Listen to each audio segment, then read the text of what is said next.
दोस्तों नमस्कार। आज हम बात करेंगे, बहुत ही इम्पोर्टेंट टॉपिक है, गुर्दों की पथरियाँ।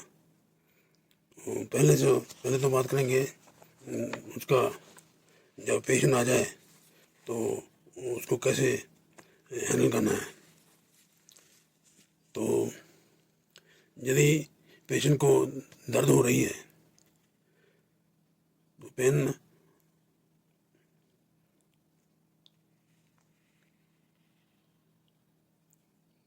देखना है कि पेन कितनी है, सहन कर सकता है कि नहीं। यदि पेशेंट पेन नहीं सहन कर सकता तो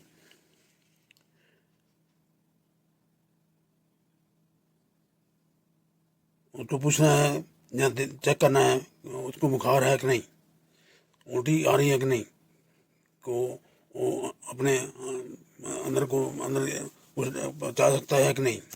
यदि बुखार है तो पेन अनकंट्रोल्ड है तो उसको उल्टी भी आ रही है तो फीवर भी है, तो ऐसे हालात में आपने उसको हॉस्पिटल में दाखिल कर देना है। यदि उसको गुर्दे की दर्द हो तो उसको सीधा दाखिल ही कर देना है। तो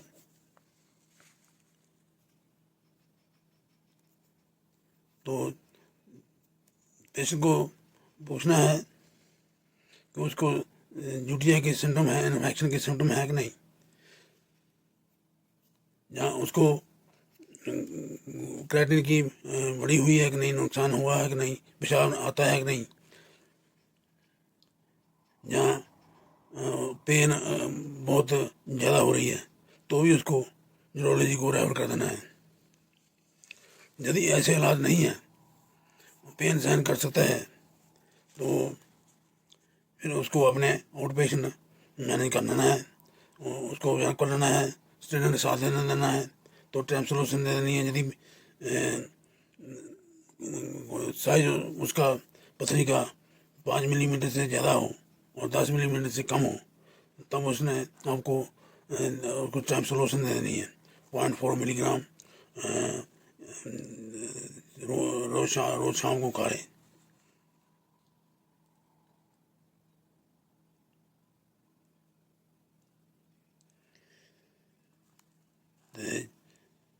यदि पथरी उसकी नहीं निकली 4 हफ्ते में तो पेन वापस आ गई, किसी वक्त भी आ गई, उसको बोलना है पेन हो तो आ जाना वापस। तो पथरी नहीं निकली, 4 हफ्ते हो गए तो आपने उसको रेफर कर देना है न्यूरोलॉजी को। तो उसके एक्सरे वगैरह करने से डायग्नोज करना कैसे करना है, तो उसका आपने पहले पेशेंट को पूछना है कि आप प्रेग्नेंट हैं कि नहीं। तो जहाँ बच्चा हो या प्रेग्नेंट हो तो उन हालातों में आपने अल्ट्रासाउंड करनी है, किडनी की और ब्लडर की। तो और यदि प्रेग्नेंट नहीं है, बच्चा नहीं है, अडल्ट है, तो फिर आपने सीटी स्कैन करनी है बिना कंट्रास्ट के।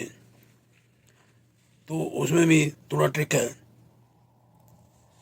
यदि उसका यदि उसने मल्टीपल सीटी स्कैन पहले करा रखी हैं स्टोन के लिए, तो जहाँ सीटी स्कैन अवेलेबल नहीं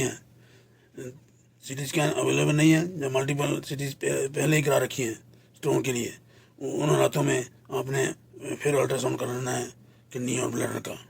और साथ में यदि अवेलेबल हो तो प्लेन कीजू भी कराना है। तो यदि ऐसे हालात नहीं हैं तो फिर आपने BMI चेक करना है। मोर देन 30 BMI है, जहाँ मेल है उसका भार 130 से ज़्यादा है, 130 किलो से, जहाँ फीमेल है उसका भार 135 किलोग्राम से ज़्यादा है, तो आपने standard dose non contrast CT scan करनी है। यदि इससे कम है भार, उसमें आपने low dose non contrast CT scan करनी है। तो ये इसलिए ऐसा किया है कि जो स्टोन है लेस दैन 2 मिलीमीटर वो लो डोज सिटी स्कैन में पता नहीं चलता, या ड्यूरेटेड में स्टोन में डाउन उनका भी पता नहीं चलता, जबकि साइज लेस दैन 2 मिलीमीटर से कम है। तो ऐसे हालातों में आपने standard dose non contrast CT scan करनी है, ये गोल्ड स्टैंडर्ड है। अब इसके बाद बात करेंगे पैथोफिजियोलॉजी, इसके पथरी बनने के कारण कौन कौन से हैं, बात समझाता हूँ। तो जैसे एक बीकर में आप पानी डाल लें तो पानी की मात्रा उतनी रखें, तो उसमें नमक और चीनी और डालते रहें, वो इतनी गाढ़ी हो जाएगी कि उसकी डलियाँ बनने लगेंगी। तो ऐसे ही ये पथरियाँ हैं, जब पानी की मात्रा कम होती है, कम पानी पीते हैं, 1 लीटर से 24 घंटे में पीते हैं, तो जितना पीना चाहिए उतना नहीं पीते, पीना चाहिए 2 लीटर 24 घंटे में कम से कम। तो जब पानी की मात्रा कम होती है तो जितने भी सल्यूट हैं, पदार्थ हैं बॉडी में, वो उनकी मात्रा पेशाब में ज़्यादा बढ़ जाती है, तो वो क्रिस्टल बनने लगते हैं उनके, तो उनसे पथरी बन जाती है। तो वो कौन से पदार्थ हैं, कैल्शियम है, जो कैल्शियम की मात्रा खून में ज़्यादा हो तो वो पेशाब में भी ज़्यादा आने लगेगा, तो उससे पेशाब में गुर्दे में पथरी बन जाएगी। कैल्शियम और दूसरा ऑक्सलेट है, कैल्शियम ऑक्सलेट के साथ मिल जाता है तो कैल्शियम ऑक्सलेट की पथरी बन जाती है। तो तीसरी 16 है, यूरिक एसिड है, तो एक कैल्शियम मैग्नीशियम फॉस्फेट होते हैं, उसको स्टू वाइट स्टोन बोलते हैं। तो वो यूटीआई होने से पैदा होते हैं, तो वो बहुत बड़े होते हैं, खतरनाक होते हैं, उनको स्टैग हॉर्न स्टोन भी बोलते हैं। तो वो कैसे बनते हैं, तो जब इनकी मात्रा बढ़ जाती है, कैल्शियम ऑक्सलेट की बात करते हैं पहले। कैल्शियम बॉडी में बहुत ज़रूरी है, तो उस शरीर में कई पैराथायरॉयड हार्मोन से बनता है। तो पैराथायरॉयड हार्मोन यदि ज़्यादा बनने लगे, और जहाँ यदि कहीं पर कैंसर हो, वो कई बार पैराथायरॉयड लाइक हार्मोन पैदा कर देते हैं, उससे भी कैल्शियम बढ़ जाता है खून में, तो और पेशाब में आने लगता है। जहाँ यदि गुर्दे की बीमारी हो, तो उस जब काफ़ी देर हो गई हो उसको, तो उससे भी पैराथायरॉयड हार्मोन बढ़ जाता है, तो उससे कैल्शियम वगैरह पहले तो कम होता, तो अब पैराथायरॉयड हार्मोन बढ़ने से तो कैल्शियम का बढ़ना शुरू हो जाता है, तो पेशाब में आने लगता है ज़्यादा मात्रा, तो स्टोन बढ़ने लगते हैं। तो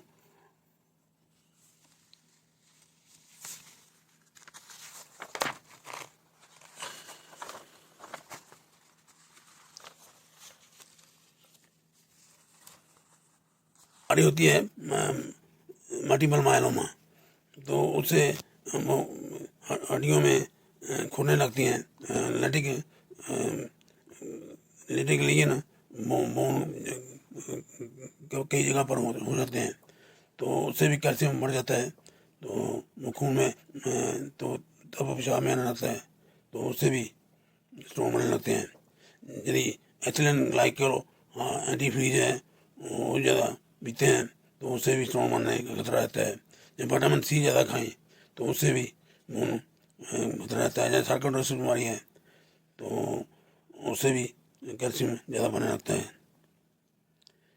तो यदि प्रोटीन ज़्यादा खाएं डाइट में, जहाँ लूप डायरेटिक लेते हैं लेसिस वगैरह, तो उससे भी कैल्शियम बढ़ने का खतरा रहता है। पीएच एक बीमारी होती है रीनल ट्यूबुलर एसिडोसिस टाइप 1, तो उसमें हाइड्रोजन निकलने बंद हो जाते हैं किडनी से, तो उसके एवज में तो हाइड्रोजन आयन भी बाहर निकलने बंद हो जाते हैं रूप फैलने में। तो जो पोटासियम बाहर निकलता है, पेशाब में निकलने लगता है, तो पोटासियम तो हाइड्रोजन आयन पेशाब में कम होने से तो पेशाब की पीएच बढ़ जाती है। तो hydrogen ion normally hydrogen ion phosphorus के साथ कंबाइन करके फॉस्फोरिक एसिड बनाते हैं। तो जब हाइड्रोजन आयन की मात्रा कम हो जाती है तो वो फॉस्फोरस आयन ज़्यादा हो जाते हैं।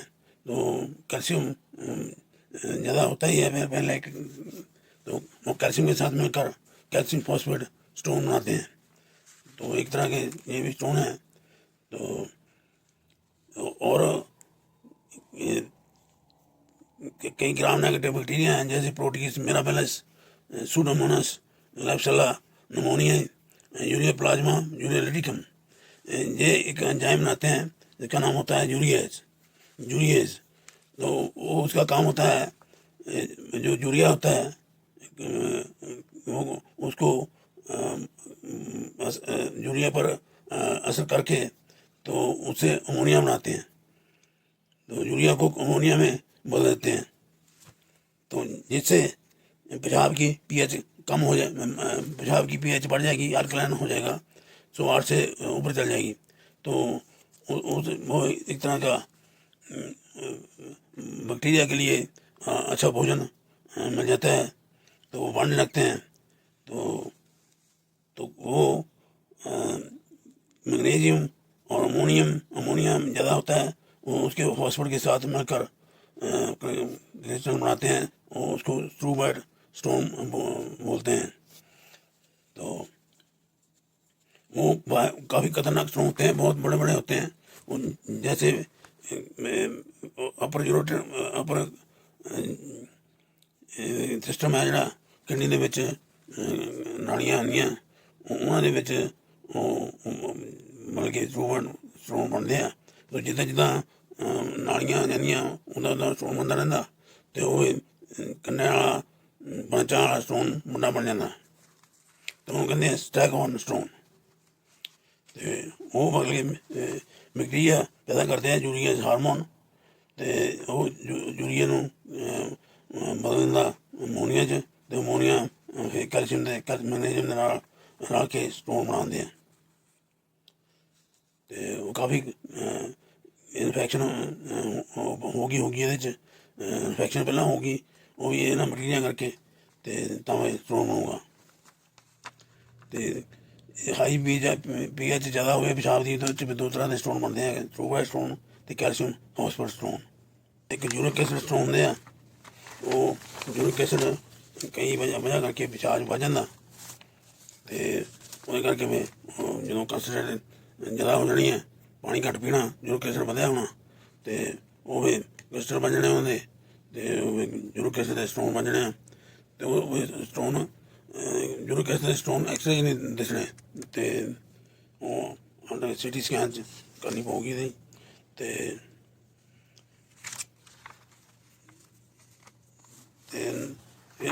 ਇਸ ਤਰ੍ਹਾਂ ਸਿਸਟੀਨ ਸਟੋਨ ਹੁੰਦੇ ਆ, ਤੇ ਉਹ ਇੱਕ ਅਮਾਈਨੋ ਐਸਿਡ ਹੁੰਦਾ ਸਿਸਟੀਨ। ਤੇ ਨੋਰਮਲੀ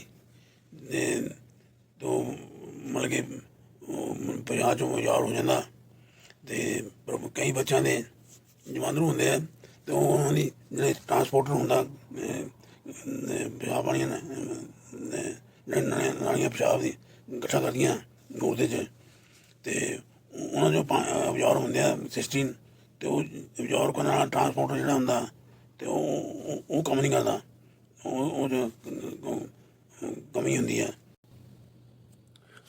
नमस्कार दोस्तों, आगे बात करेंगे कुछ डाटा की जो पत्नियों के लिए है। 19% मेल में और 9% फीमेल में। जब तक वो 70 साल के होते हैं तो उनमें एक बार पथरी हो जाती है। तो 70 से 80% पथरियाँ जो कैल्शियम ऑर्गेनिक की होती हैं, तो 5% कैल्शियम फॉस्फेट की होती हैं। तो वो कैल्शियम फॉस्फेट दो तरह का होता है, एपेटाइट और ब्रूसाइड। तो एपेटाइट है ब्रूसाइड से ज़्यादा होता है। तो यूरिक एसिड के स्टोन 8% होते हैं, 100 में से 8। तो 16 स्टोन 1 से 2% होते हैं, स्टूवेट स्टोन 1%। तो जो मॉडिफाई जो रेकरेंस बार बार पथरियाँ होती हैं, वो 50% पहले साल में हो जाती हैं। तो 35 से 40% 5 साल में होती हैं। तो आधी 10 साल में होती हैं। तो मॉडिफाई जो रिस्क कर सकते हैं ਆਪਾਂ, ਤੇ ਉਹ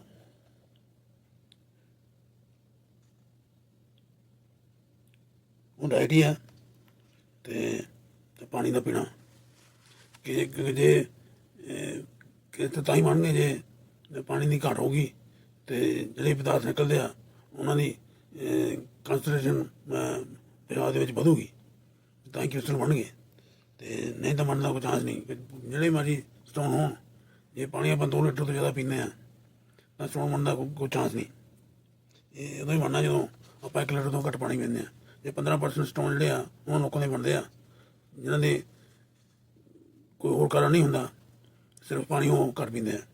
ਤੇ ਪਾਣੀ ਜ਼ਿਆਦਾ ਪੀਓਗੇ ਤਾਂ ਸਟੋਨ ਬਣਨ ਦਾ ਕੋਈ ਚਾਂਸ ਨਹੀਂ। ਤੇ ਬਾਕੀ ਇੰਪੋਰਟੈਂਟ ਗੱਲ ਹੈਗੀ ਵੀ ਜਦੋਂ ਸਟੋਨ ਜਿਹੜੇ ਹੈਗੇ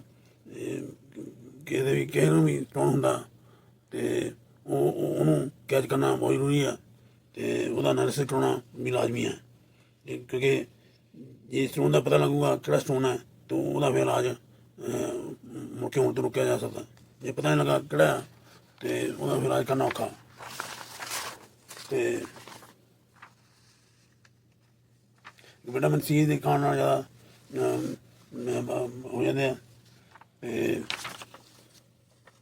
ਜੇ ਪ੍ਰਾਇਮਰੀ ਆਕਸੀਜਨ ਯੂਰੀਆ ਹੁੰਦਾ ਉਹਦੇ ਕਰਕੇ ਵੀ ਆਕਸੀਜਨ ਜ਼ਿਆਦਾ ਬਣਦਾ। ਤੇ ਜੇ ਫੈਟੀ ਐਸਿਡ ਜ਼ਿਆਦਾ ਖਾਵਾਂਗੇ ਤੇ ਜਾਂ ਉਹ ਮਾਲਅਬਜ਼ੌਰਪਸ਼ਨ ਕਰਕੇ ਜਾਂ ਪੇਟ ਦੇ ਕੋਈ ਸਰਜਰੀ ਕਰੀ ਆ, ਬਾਈਪਾਸ ਕਰਾਉਂਦੇ ਆ ਤਾਂ ਖਾਣਾ ਖੁਣਾ ਹਾਜ਼ਮ ਹੋ ਜਾਂਦਾ ਤੇ ਫੈਟ ਆਉਂਦਾ ਰਹਿੰਦਾ ਤੇ ਉਹ ਜ਼ਿਆਦਾ ਆਕਸੀਜਨ ਨਾਲ ਕੰਬਾਈਨ ਹੋ ਜਾਂਦਾ, ਕੈਲਸ਼ੀਅਮ ਦੇ ਨਾਲ ਕੰਬਾਈਨ ਹੋ ਜਾਂਦਾ। ਤੇ ਫੈਟੀ ਐਸਿਡ ਬੜਾ ਪਿਆਰ ਕਰਦੇ ਆ ਕੈਲਸ਼ੀਅਮ ਨੂੰ ਤੇ ਉਹ ਕੈਲਸ਼ੀਅਮ ਕੰਬਾਈਨ ਹੋ ਜਾਂਦਾ ਫੈਟੀ ਐਸਿਡ ਨਾਲ ਤੇ ਆਕਸੀਜਨ ਜਿਹੜਾ ਹੈਗਾ ਉਹ ਫਰੀ ਰਹਿੰਦਾ। ਉਹਦੇ ਖੂਨ ਦੇ ਵਿੱਚ ਜ਼ਿਆਦਾ ਮਾਤਰਾ ਹੋ ਜਾਂਦੀ ਹੈ ਪਿਸ਼ਾਬ ਜਾਂਦਾ ਤਾਂ ਉਹਨਾਂ ਪੱਥਰੀਆਂ ਬਣਦੀਆਂ ਵੇ। ਪਿਸ਼ਾਬ ਜੋ ਕੈਲਸ਼ੀਅਮ ਨਾਲ ਆ ਕੇ ਤੇ ਪੱਥਰੀਆਂ ਬਣਦਾ। ਤੇ ਬਾਕੀ ਇੱਕ ਇਹ ਵੀ ਆ ਕਿ ਇੱਕ ਬੈਕਟੀਰੀਆ ਨਾਂ ਹੈਗਾ ਆਕਸੈਲੋ ਬੈਕਟਰ ਫੋਰਮੀਜੀਨਸ। ਤੇ ਇਹ ਜੇ ਆਉਂਦਾ ਜੇ ਬੈਕਟੀਰੀਆ ਖਤਮ ਹੋ ਜਾਵੇ ਜਾਂ ਇੱਦਾਂ ਦੇ ਬੈਕਟੀਰੀਆ ਹੈਗੇ ਆ ਤੇ ਜਿਹੜੇ ਕਿ ਆਕਸੀਜਨ ਨੂੰ ਡੀਗਰੇਡ ਕਰਨ ਦੇ ਕੰਮ ਆਉਂਦੇ ਆ, ਉਹਨਾਂ ਦੀ ਕਮੀ ਆ ਜਾਵੇ ਤਾਂ ਆਕਸੀਜਨ ਦਾ ਲੈਵਲ ਵੱਧ ਜਾਂਦਾ ਤੇ ਉਹ ਫਿਰ ਪਿਸ਼ਾਬ ਚੜਾਉਣਾ ਲੱਗ ਪੈਂਦਾ। ਤੇ ਪ੍ਰਾਇਮਰੀ ਜਮਾਂਦਰੂ ਇੱਕ ਬਿਮਾਰੀ ਹੁੰਦੀ ਆ, ਉਹ ਐਂਜ਼ਾਈਮ ਦੀ ਕਮੀ ਹੁੰਦੀ ਆ ਤੇ ਜਿਹਦੇ ਨਾਲ ਗਲਾਵ ਡਾਇਲੇਟ।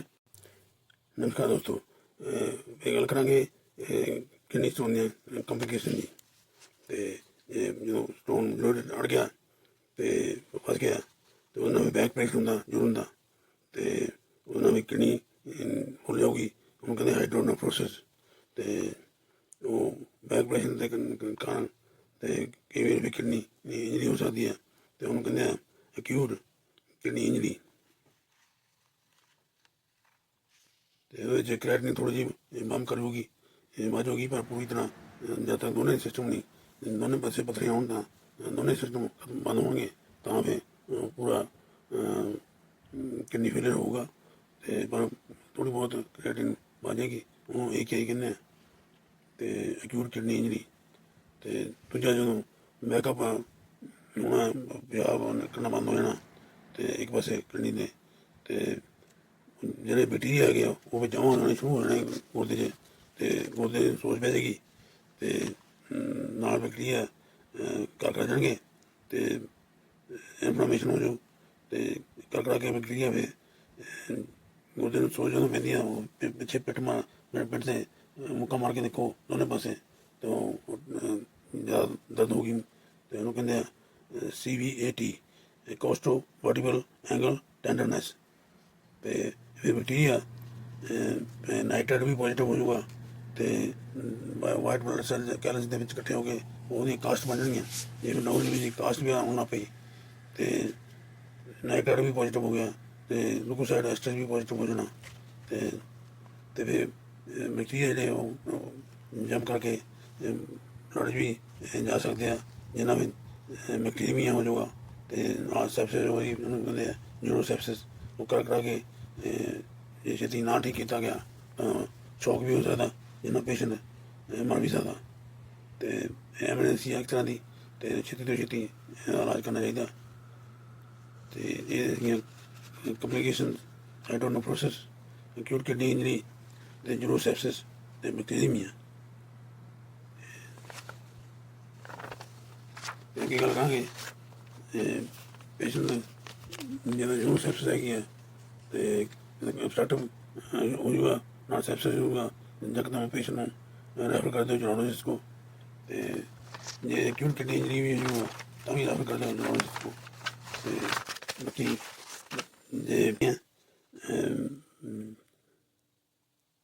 ਸਟੋਨ ਦਾ ਐਨਾਲਿਸਿਸ ਕਰਨਾ, ਜੇ ਰੱਖਿਆ ਗਿਆ ਜਿਸ ਤਰ੍ਹਾਂ ਪੇਸ਼ੈਂਟ ਫੜ ਲੈਂਦਾ ਉਹਨੂੰ, ਅਤੇ ਨਹੀਂ ਤਾਂ CBC ਅਤੇ ਬਲੱਡ ਕਲਚਰ ਵਗੈਰਾ ਕਰ ਲਓ, ਅਤੇ ਨਾਲ ਟੈਸਟ ਸਾਰੇ ਕਰ ਲਓ, ਅਤੇ ਜਿੱਦਾਂ ਸੈਪਸਿਸ ਲੱਗਦੀ ਹੈ ਤਾਂ ਯਕਦਮ ਨਿਊਰੋਲੋਜਿਸਟ ਕੋਲ ਰੈਫਰ ਕਰ ਦਿਓ, ਤਾਂ ਜੋ ਸਟੋਨ ਕੱਟ ਕੇ ਇਲਾਜ ਐਂਟੀਬਾਇਓਟਿਕ ਵਗੈਰਾ ਪਾ ਕੇ ਠੀਕ ਕਰ ਸਕੇ ਉਹਨੂੰ।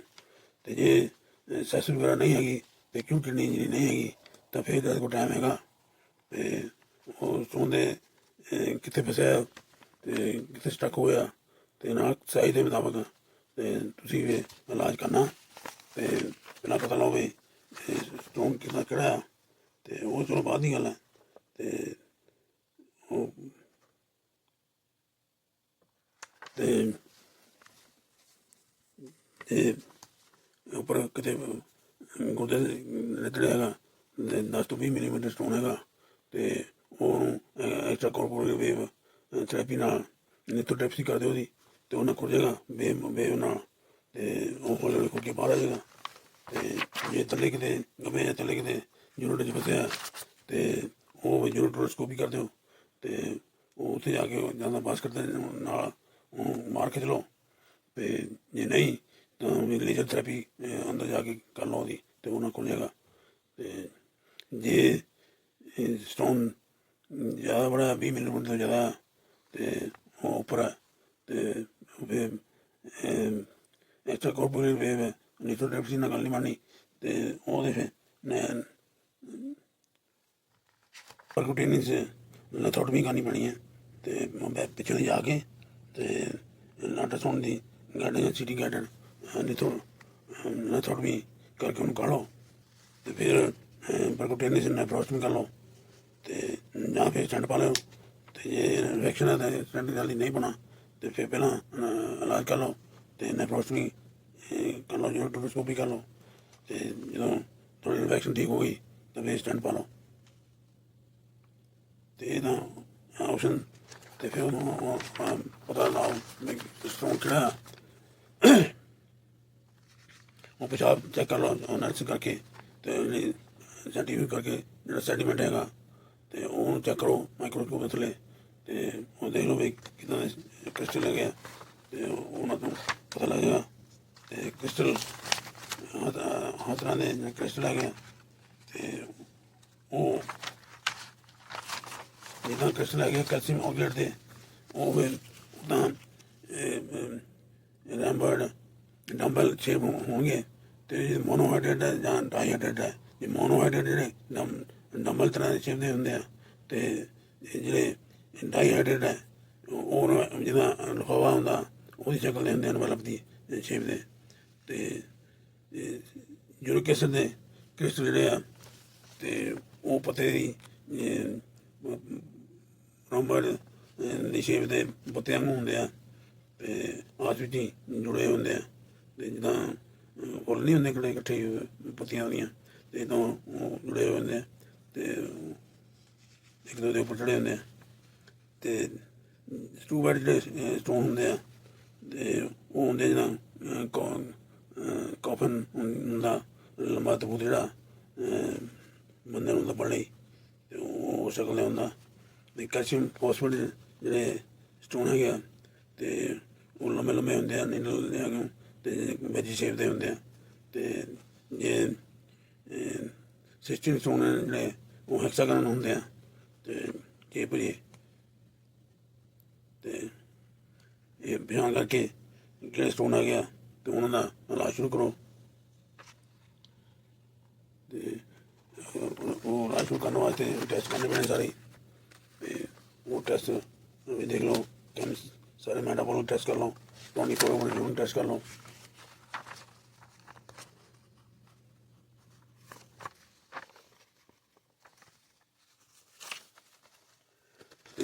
CBC टेस्ट कर लो तो BMC चेक कर लो कैल्शियम फॉस्फोरस मैग्नीशियम तो यूरिन एनालिसिस कर लो तो एल्कोपास फॉस्फेटेज PTH हार्मोन तो 25 एंडॉक्सी डी तो 125 dihydroxy vitamin D hormone check कर लो तो यूरिन चेक कर लो कैल्शियम चेक कर लो ऑक्सीडेंट चेक कर लो सिस्टीन चेक कर लो सिट्रेट यूरिक एसिड तो नाल फिर यूरिन का वॉल्यूम देख लो कितना तो ये तो मैं अंदाजा लगा थानू कि केड़ा स्टोन है तो की नुक्स है तो वह की इलाज करना तो जे तो वो जो जे गोट है तो वही गोट का इलाज शुरू करो एलोप्रीनॉल या फिक्सोस्टैट गोलियां दे नाल गोट का इलाज शुरू करो तो अगे अगे तो स्टोन ना बन यूरिक एसिड दे तो ये कैल्शियम ऑक्सीडेंट के स्टोन है तो वो डाइट में मॉडिफाई करो तो वो वास्ते दवाई बनी हुई ट्रायोप्रोनानल जां उन्होंने थायोला EXT भी कहते हैं स्टैंडर्ड दी ER थायोला ER वो 300 मिलीग्राम रिलीज होंगी है तो वो दिहाड़ी 3 बारी जो 2 बारी दे दो तो खाने तो घंटा पहले दे दो या 2 घंटे बाद दे दो तो वो भी मतलब कि कंट्रोल हो जाता तो बाकी स्टूबेड स्टोन जो है वो एंटीबायोटिक देनी पैनी है तो पहला पूरा आराम जो आ गया तो फिर एंटीबायोटिक जारी रखनी पैनी है 3 महीने तो लैके 6 महीने तक तो लंबे समय एंटीबायोटिक देनी पैंदी है जिन्ना कि ग्राम नेगेटिव बैक्टीरिया जोड़े है प्रोटीएस लैप्सिला यूरियोप्लाज्मा यूरोलिटिकम का कंट्रोल रहे तो यूरिया नाम ना हो तो वो या नाइट्रोफ्लोरिन दिंदे 100 मिलीग्राम तो रोज़ एक या फिर अद्धी गोली बैक्टम DS की दिंदे तो नाल दवाई हैगी एस्टो हाइड्रोक्सामिक 250 मिलीग्राम ਉਹਦਾ नाम है लिथोस्टैट भी कहते हैं तो 250 मिलीग्राम मूँह वास्ते देनी है 2 बारी दिहाड़ी तो नुकसान होंगे काफ़ी तो मॉनिटर करना पैंदा तो CBC तो LFT चेक करने पैंदे हर 2 हफ्ते बाद वाइट सेल भी घट सकते हैं प्लेटलेट भी घट सकते हैं तो मॉनिटर करियो तो बाकी पानी ज़्यादा पियो घट तो घट 2 लीटर रोज़ पानी पियो तो सब तो वधिया पत्थरियां रोकने का इलाज है तो बाकी न्यूरोलॉजिस्ट की सलाह लै लो तो हूँ दिखा लो तो बाकी जिदा न्यूरोलॉजिस्ट कहे उदा कर लो बाकी पहला एनसेड बोविना का टीका ला के देखो जो ना नहीं आराम होता दर्द बहुत ज़्यादा होंगी है ज़्यादा पथरी दर्द बड़ी तेज़ होंगी है तो काफ़ी स्ट्रॉन्ग टीके लाने पैंदे हैं मैं तो 10 मिलीग्राम मॉर्फिन लाई दी सी तो बाकी ठीक है तो हो सकता इन्हें ਗਿਆਨ ਨਾਲ ਤੁਹਾਡਾ ਗਿਆਨ 'ਚ ਵਾਧਾ ਹੋਵੇ ਅਤੇ ਹੋਰ ਜ਼ਿਆਦਾ ਗਿਆਨ ਲੈਣਾ ਹੋਵੇ ਤਾਂ ਮੈਨੂੰ ਫੋਨ ਕਰਕੇ ਦੱਸ ਦੇਣਾ। ਅਤੇ ਜੈ ਭੀਮ, ਜੈ ਗੁਰਦੇਵ, ਸਲਾਮ, ਰਾਜ ਸਵਾਮੀ, ਸਤਿ ਸ਼੍ਰੀ ਅਕਾਲ। ਵਾਹਿਗੁਰੂ ਜੀ ਕਾ ਖਾਲਸਾ, ਵਾਹਿਗੁਰੂ ਜੀ ਕੀ ਫਤਿਹ।